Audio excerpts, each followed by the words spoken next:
দিন আমরা শেল্টারটাকে আরো ভালো করব বলে ঠিক করলাম। দ্বিতীয় দিনের কাজ খুবই সহজ। আমরা একটা বড় আর রেন প্রুফ শেল্টার তৈরি করব। আমাদের আরো কমফোর্টেবল সিট চাই, কারণ আমার পিছন ব্যথা হয়ে গেছে, আর একটা ভালো আগুন জ্বালানোর জায়গাও চাই। আমারও পিছন ব্যথা হয়ে গেছে।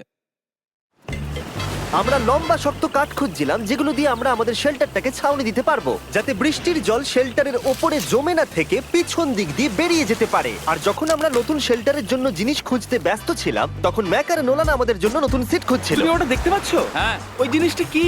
দেখে তো মনে হচ্ছে ওটাতে বসে বেশ আরাম হবে। আরে এটা তো বয়া। ও, এখানে একটা নেটও রয়েছে। এই নেটটা দিয়ে আমরা মুরগি ধরতে পারবো কিন্তু। ও অনেক ছাড় পোকা, ছাড় পোকা, ছাড় পোকা। জিমি, আমরা সমুদ্রে একটা বয়া খুঁজে পেয়েছি। এটা কিন্তু বেশ নরম। তুমি কি এটা চুরি করেছো? না, ও কি এটা চুরি করেছে? এটা আমরা বিচ থেকে পেয়েছি।